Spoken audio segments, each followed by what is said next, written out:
Bonjour les amis, dans cette vidéo je vous présente un nouveau vélo, un vélo Peugeot destiné pour les dames. C'était le modèle de luxe des années 80. Celui-ci doit être de 1979 si on en croit sa dénomination, puisque c'est un PK65. Donc ce sont les vélos Peugeot haut de gamme qu'ils appelaient cadre mixte également. Et on va regarder ça ensemble en détail tout de suite. Allez, c'est parti. C'est un vélo qui va subir une rénovation totale, aussi bien au niveau des roues que du cadre. C'était la version de luxe réservée pour les dames. Donc la différence qu'il a avec les autres vélos, avec une géométrie à peu près similaire, hein, c'est-à-dire avec cette double barre là qui traverse tout le vélo, qui donne un look incroyable qu'on ne retrouve plus du tout aujourd'hui. C'est que le cadre est en tube allégé. Alors il est équipé pour le pédalier, a priori ce serait un pédalier japonais si j'en crois les informations que j'ai pu obtenir, puisque bon voilà, il est dit que lorsque c'était le grand sigle Peugeot ici, c'était un pédalier japonais. Sur le dérailleur avant, nous sommes sur un dérailleur simplex qui fonctionne très bien puisque je l'ai testé. À l'arrière, c'est la même chose. Nous sommes sur un dérailleur simplex mais estampillé Peugeot. Donc là, c'est pareil, ça marche très très bien.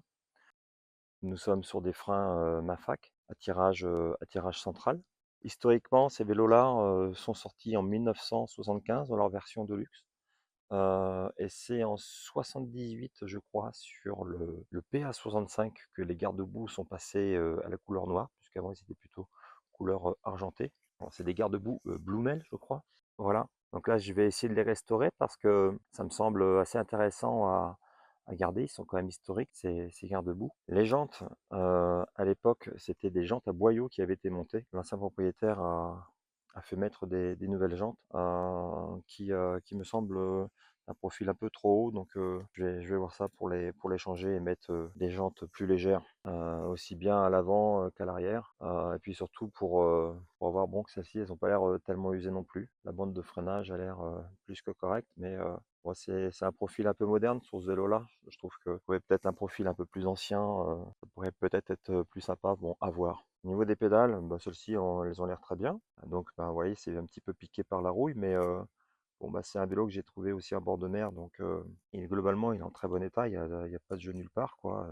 Ça, je vais pouvoir vraiment tout restaurer, mais je vais y passer un certain temps pour enlever toutes ces petites rouilles de surface. Bon, je sais que je vais pas pouvoir tout enlever, mais bon, ça va garder de son charme et ce sera vraiment, à mon avis, plus que correct. Alors au niveau des commandes de vitesse, c'est assez original puisqu'en fait on a une commande de vitesse qui se fait directement sur le cintre là, voilà, ça change un petit peu. Par rapport au cintre, eh bien, nous sommes sur un cintre qui est d'une gamme supérieure, puisque tout en aluminium, ainsi que le guidon lui-même. On voit que c'est un guidon Philips, donc c'est un bon guidon d'époque qui est assez léger. Mais a priori, on va changer le cintre pour mettre un cintre droit. Je vais pas réussir à sauver les chromes parce que en fait, ils sont vraiment écaillés, quoi, et c'est le métal qui est en dessous. Donc là, ça va être compliqué à sauver, mais peut-être que je peux le repeindre malgré tout. On voit qu'ils sont bien piqués, mais ça, j'ai bon espoir de peut-être pouvoir les récupérer quand même. Je sais pas trop ce que ça va donner quand je vais utiliser mes produits, mais bon, c'est possible que je puisse les récupérer, hein. Ils sont quand même fortement oxydés, donc bah, je pense que voilà, faut que je regarde en détail. Il y avait peut-être un petit support, peut-être qu'il y avait un phare qui était accroché comme ça, puis il a disparu, je sais pas trop.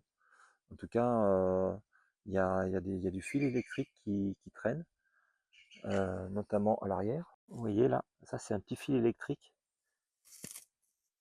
Et là, on est sur la dynamo qui était posée. Alors à voir si je réinstalle une dynamo, parce qu'il y a beaucoup d'éclats de peinture hein, ici, là, enfin il y en a partout en fait sur le cadre, hein. Quand on le regarde globalement, ben voilà, c'est correct. Le vélo, il est de 79, hein, donc il a 79, il a 45 ans, non, c'est ça?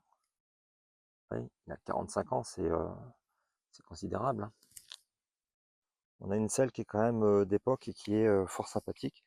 Moi j'aime beaucoup, j'ai bien envie de la garder, surtout qu'elle est elle est en bon état, mais elle est un petit peu marquée sur les côtés là, mais honnêtement, voilà, il y a les traces d'usure sont vraiment très légères et globalement, le matériel est en bon état. Donc voilà les amis pour la présentation de ce vélo.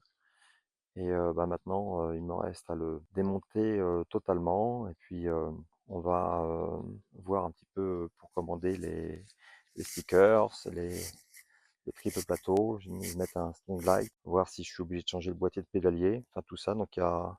Alors un mot sur le poids de ce vélo, puisque nous sommes à 11 kg 900, un peu plus, 950, à quasiment 12 kg dans cette configuration-là. Donc en fait, ce qui est le poids constructeur de l'époque, hein, 11,9 kg, il est donné pour 11,9 kg.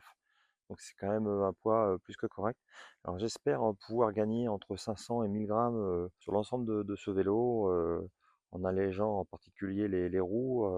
J'ai peur d'augmenter un petit peu le poids par rapport au pédalier parce que je vais passer en triple plateau. Il y a du boulot maintenant. Allez, affaire à suivre. À bientôt. Ciao, ciao.